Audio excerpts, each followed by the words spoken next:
We just finished talking about oxidation states, and now let's look at some reduction reactions. We can take ketones and aldehydes and reduce them to alcohols. So now we know a little bit more about, okay, this is a reduction reaction, and so let's look at how we can accomplish that.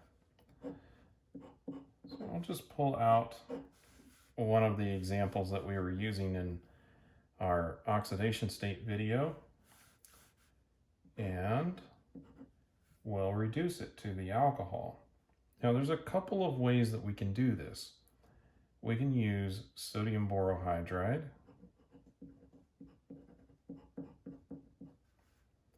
and we'll have that in a little bit of water. It's a good idea to keep this water a little bit basic just to limit the reaction for the destruction of the sodium borohydride. But in general, we'll just use an excess amount of the borohydride of the reducing agent just to make sure that we've got enough, and some of it will be destroyed by the solvent, but won't be too fast, so we'll be all right. Now, when we do this reaction, you'll notice that we're making a chiral molecule, but there's nothing on this to tell it to react either on one side or the other. So we're going to end up with a racemic mixture.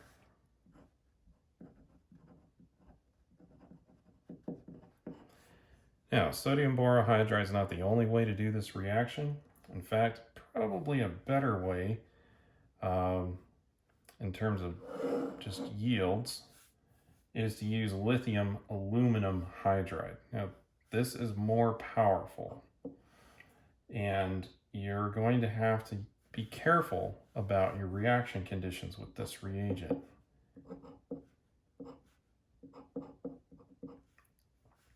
So, whereas we could use a protic solvent here, we should not use a protic solvent when we're doing lithium aluminum hydride. That would be a bad idea. So we're going to go ahead and use some kind of ether, like diethyl ether or THF, and we'll reflux this.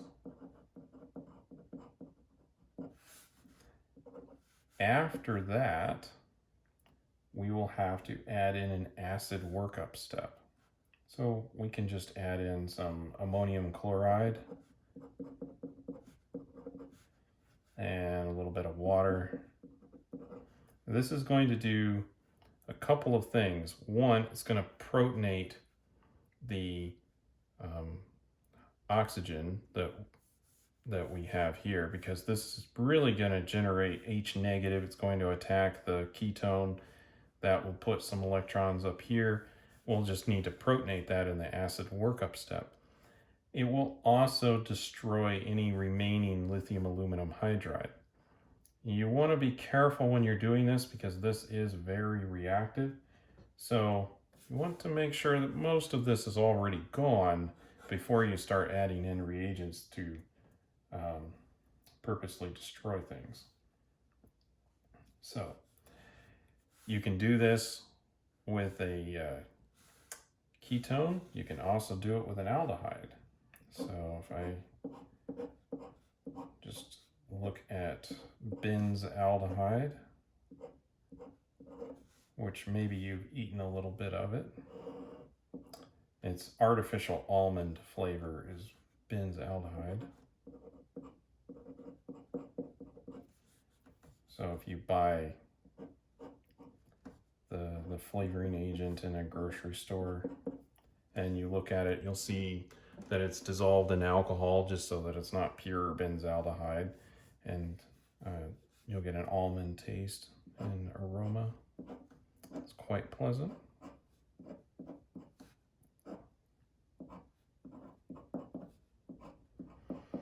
So this also works with aldehydes. We could use lithium aluminum hydride with THF and then do an acid workup to accomplish the same thing. Now, we don't have to have a separate acid workup step when we're using sodium borohydride, just because it's possible to run it in a protic solvent. But remember, lithium aluminum hydride, you've got to do it in 2 steps and have that acid work up at the end, because otherwise you will have problems. The lithium aluminum hydride will be destroyed and you might have a little bit of fire or something on your hands, just depending on how much you were using.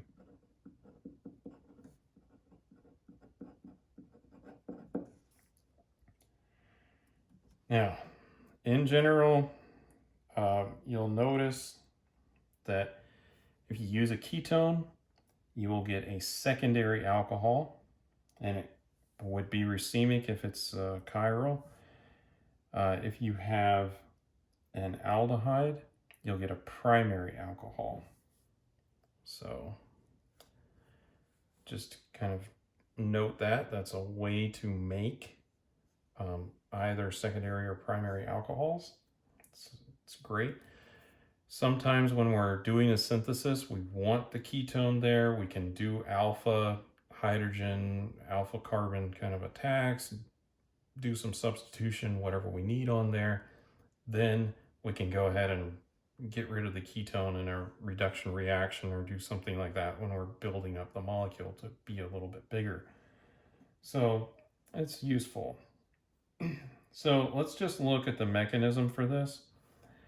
And if we were to do it in simple terms, then we would just have a hydride come in and attack the oxygen, or the carbonyl right here. The electrons go up onto the oxygen. So just draw it right over here real quick.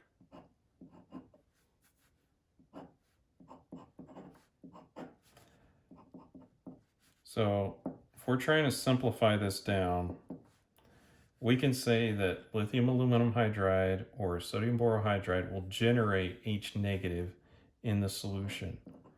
And then we'll come up, have that attack.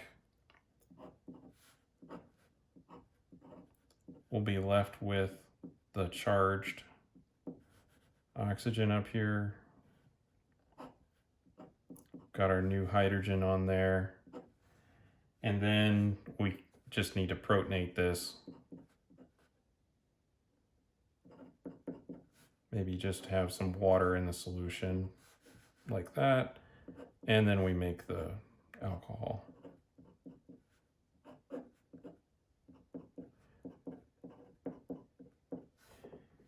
Problem is, that's not exactly how this happens. It's okay to think about it like that, but this negative charge up here is actually stabilized by the boron or the aluminum. And both of these work pretty similarly. So I'll just draw for the boron, and the aluminum is pretty much the same. So we have this, and we have the boron here. And there's our hydrogen. And the boron has a little bit of a negative charge on it. And so at that point, we have some of these electrons from the double bond actually bonding with the boron there. And we have the hydrogen attack. And what that does is this. We've got our hydrogen now attached onto there. We've got our oxygen, but now we really don't have the negative charge just so concentrated right there. The boron is helping out by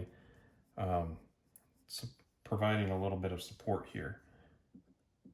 So we've got a negative charge. Really, it's kind of delocalized in between the oxygen and the carbon. It's being shared a little bit. That's stabilizing things, helping things along. And again, we could do the same thing except with the aluminum here.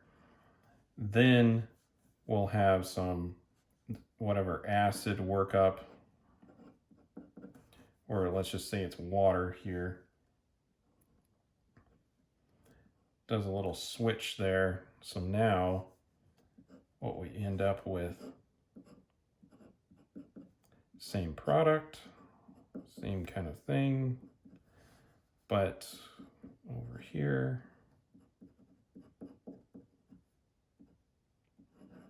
we have the boron stabilizing things a little bit here. So same thing will happen with the aluminum, but that's really a little bit more about what's happening. And it's important to consider that. It's fine to look at, yes, here's the hydrogen, it's coming up and attacking. But for example, sodium hydride will not do this, right? Whereas sodium borohydride or lithium aluminum hydride will do these reactions. The difference here is just how this coordination happens and how it lines up the hydrogen so that it can attack where we're looking for it to attack, at that carbonyl carbon, rather than just acting like a base and just ripping off a hydrogen somewhere and moving on. So we'll examine that coming up.